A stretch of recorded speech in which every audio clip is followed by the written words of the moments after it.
ঠিক আছে, ওয়াজ বুঝা গেল, চলবো আর 2 ঘন্টা। না আমি আর এতক্ষণ নাই, আমি আর আধা ঘন্টা আছি। মাত্র শুরু হয়েছে। মারাত্মক ভাইরাস।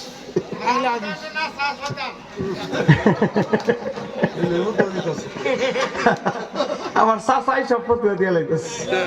হ্যাঁ চাচা এমন আশেক শ্রোতা, এমন আশেক মানুষ দরকার আছে। হ্যাঁ বলেন দরকার আছে না নাই? যারা কথায় কথায় আমাদেরকে মুশরিক বানায় লাই, আমাদের কালেমা এই আব্দুর রাজ্জাক বিন ইউসুফ কি ফতোয়া দিয়েছে, আমি আব্দুর রাজ্জাক বিন ইউসুফ 20 বছর তদন্ত করে লা ইলাহা ইল্লাল্লাহ মুহাম্মাদুর রাসূলুল্লাহ এটা কালেমা, এটা আমি খুঁজে পাই নাই। এখন আপনি বলেন যে বেচারা শুরুতে কালেমাই খুঁজে পায় নাই, এই বেচারা হেদায়েত কোনোদিন খুঁজে পাওয়ার সম্ভাবনা আছে? আবু জাহেলের খালতো ভাই। হে বাবা, আজকে এই লামাযাবি এমন একটা বিনোদনের নাম, এমন এক বিনোদনের নাম লামাযাবি। এই যে দেখেন, এই যে আপনাদের মাথায় আছে, এটা এই জিনিসটার নাম কি বলেন? এটার নাম কি? টুপি। বলেন এটার নাম কি? আরো জোরে বলেন এটার নাম কি? বলেন না। টুপি কার সুন্নত? নবীর সুন্নত। কোন সন্দেহ আছে? হট করে যদি আপনার যুবক বুঝেন না হাইব্রিড নামাজে নতুন মুসল্লি এ যদি কয় যে না নামাজের সময় টুপি পরা বেদাত, তাহলে কি আপনি মানবেন? আজকে দেখেন না এই আহলে হাদিসরা কি ফতোয়া দিচ্ছে, আজকে টুপি নিয়ে পর্যন্ত গন্ডগোল শুরু করে দিয়েছে। এই আব্দুর রাজ্জাক বিন ইউসুফ তার বইয়ের 140 নম্বর পৃষ্ঠার ভিতরে লিখেছে, বাবারে আমি যদি ভুয়া কথা বলি, এখানে আলেম ওলামা আছে, তারা ধরবে, প্রশ্ন করছে, কে জানি তারে প্রশ্ন করছে সালাতের সময় টুপি পড়তে হবে কি? প্রশ্ন কিন্তু কেউ করে না, নিজেই সাজাইলেছে। হ্যাঁ উত্তর দিতেছে, রাসূল সাল্লাল্লাহু আলাইহি সাল্লাম টুপি মাথায় দিয়ে সালাত আদায় করতেন, তার কোনো প্রমাণ নাই। নবী জীবনে টুপি পরছে, তারই কোনো প্রমাণ নাই। তার মানে এই সররাবাদ গ্রামের আশেকে রাসূল ভাইরা টুপি কিনা নামাজ পড়তে গিয়ে যে টাকাগুলো খরচ করছেন, এই হুজুরের মতে সব টাকা মেঘনা নদীর ভেসে গেছে।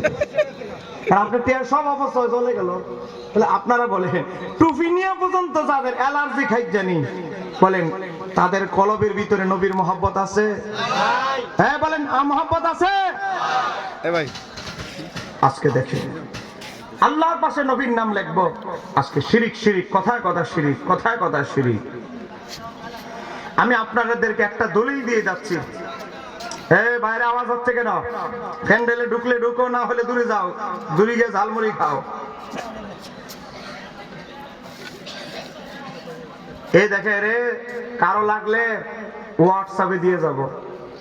ইমাম ফখরুদ্দিন রাজি তার তাফসিরে কাবিরে 1 নম্বর খন্ড 153 পৃষ্ঠায় নকল করেছে। হাদিসটা অনেক লম্বা, আমি সংক্ষেপ করে বলছি, গ্রামের মানুষ তো বুঝবেন না। আমার নবীর একটা আংটি মোবারক ছিল। বলেন বলেন কি মোবারক? আংটি। তা আমার নবী আবু বকর সিদ্দিককে বলেন, আবু বকর যাও স্বর্ণের মার্কেটে যাও। সুবহানাল্লাহ। স্বর্ণের যারা কাজ করে আপনারা তাদেরকে কি বলেন? স্বর্ণকার। স্বর্ণকার। স্বর্ণকারের দোকানে গিয়ে স্বর্ণকারকে বলবা সেজন্য আমার আংটির ভিতরে আল্লাহু, আল্লাহর নামটা সুন্দর করে খোদাই করে দেয়। একটু জোরে বলা যাবে কি সুবহানাল্লাহ? হযরত আবু বকর সিদ্দিক নবীর আংটি মোবারক রুমাল দিয়ে পেঁচায়া পকেটে নিয়ে হাঁটতেছে আর ভাবতেছে, আমার আল্লাহ আরশে আজিমের পায়ে আল্লাহর পাশে তার বন্ধুর নামকে ঠাঁই দিয়েছেন, স্থাপন করেছে। আল্লাহ জান্নাতের হুরদের মনি কোথায়? ডান চোখে আল্লাহর নাম, বাম চোখে নবীর নাম। জান্নাতের পাতায় এক পাতায় আল্লাহর নাম, অপর পাতায় বন্ধুর নাম। জান্নাতের গেটে এক পাশে আল্লাহর নাম, অপর পাশে বন্ধুর নাম খোদাই করেছে। আজানের ভিতরে আমার আল্লাহ তার বন্ধুর স্মরণ করেছে, নামাজের ভিতরেও তাশাহুদে আল্লাহ তার বন্ধুকে স্মরণ করেছে। তাহলে আমি আবু বকর কেমনে শুধু আল্লাহর নাম থাকবে আংটির ভিতরে, এটা স্বর্ণকারকে নির্দেশ দিই। আবু বকর সিদ্দিক স্বর্ণকারকে গিয়ে বললেন, ও স্বর্ণকার, আমার নাম আবু বকর, হাদিয়া লাগলে পারিশ্রমিক লাগলে পারিশ্রমিক দ্বিগুণ দিব, কিন্তু আমি আবু বকর তোমাকে হুকুম দিচ্ছি, এইটা সাধারণ কোন ব্যক্তির আংটি নয়, আল্লাহর হাবিবের আংটি মোবারক, অতএব সাবধানে কাজ করতে হবে। ডান দিকে আংটির ডান দিকে থাকবে আল্লাহর নাম, বাম দিকে থাকবে রাহমাতাল লিল আলামিনের নাম। একটু জোরে বলা যাবে কি সুবহানাল্লাহ?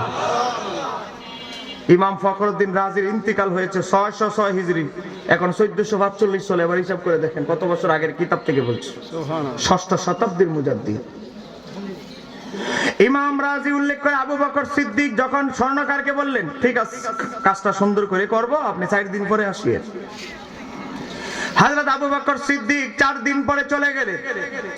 চলে যাওয়ার পরে দেখলেন সুন্দর করে ডান দিকে আল্লাহর নাম খোদাই করেছে, বাম দিকে আল্লাহর হাবিবের নাম খোদাই করা।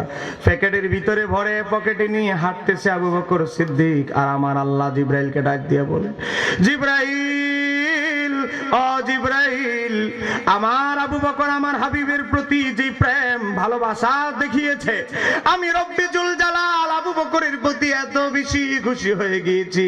ও জিবরাইল, আবু বকরের পকেটে থাকা অবস্থায়, আবু বকর রাস্তায় থাকা অবস্থায়, আমার বন্ধুর আমার হাবিবের আংটি মুবারকের ডান দিকে আমি আল্লাহর নাম আছে, বাম দিকে আমার দোস্তের নাম আছে, আর নিচে তুমি আবু বকরের নামটা খোদাই করে দাও। হযরত আবু বকর তো জানে না, তিনি হাঁটতেছে আর হাঁটতেছে আল্লাহর হাবিবের দরবারে। প্যাকেট যখন দিয়ে দিলেন, আমার নবী প্যাকেট থেকে আংটি মোবারক বের করার পরে দেখে ডান দিকে আল্লাহর নাম, বাম দিকে আল্লাহর হাবিবের নাম, নিচে আবু বকর সিদ্দিকের নাম খোদাই করা। আবু বকর সিদ্দিক দেখে চেহারা মলিন হয়ে গেছে। হ্যাঁ, কামটা করলো কি স্বর্ণকার? হ্যাঁ বললাম আল্লাহর হাবিবের নাম লিখতে, আমার নামও ঢুকাই দিছে আদিয়া বেশি ভাইয়া। বললাম আল্লাহর হাবিবের নাম থাকবে, সে আমার নাম ঢুকাইলো কে? ইয়া রাসূলুল্লাহ, আপনার আবু বকর এত বড় বেয়াদব নয় যে আমার নাম আপনার আংটি মোবারকে ঢুকিয়ে দিব। এটা ওই স্বর্ণকারের বেচার কাম। হ্যাঁ বললাম যে হাদিয়া দ্বিগুণ দিব, হ্যাঁ তো খুশির ঠেলে আমার নামও ঢুকিয়ে দিয়েছে। আবু বকর সিদ্দিক বলে, ইয়া রাসূলুল্লাহ, নবী গো, আমাকে একবার আমার ভুলটা সংশোধনের সুযোগ দিন। আমার নবী আবু বকরের মলিন চেহারা দেখে বলে, আবু বকর, ও আবু বকর, এটা তোমার নির্দেশ হয় না, এটা স্বর্ণকারেরও কাজ নয়, এটা আমার আল্লাহর নির্দেশে জিবরাইল আলাইহিস সালামের কাজ। একটু জোরে বলা যাবে কি সুবহানাল্লাহ? এখন আপনাদের কাছে আমি জানতে চাই, এই সররাবাদ গ্রামের আশেকে রাসূল ভাইরা, আমরা কি আবু বকর সিদ্দিক রাদিয়াল্লাহু তাআলা চাইতে কি ইসলাম বেশি বুঝি? এই আহলে হাদিসরা কি আবু বকর সিদ্দিকের চাইতে বড় হুজুর হয়ে গেছে?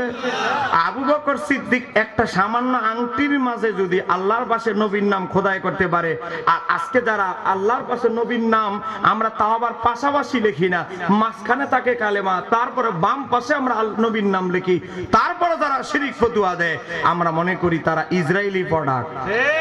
কথা বলেন ঠিক কিনা? ইসরায়েলের ইহুদিদের দালাল।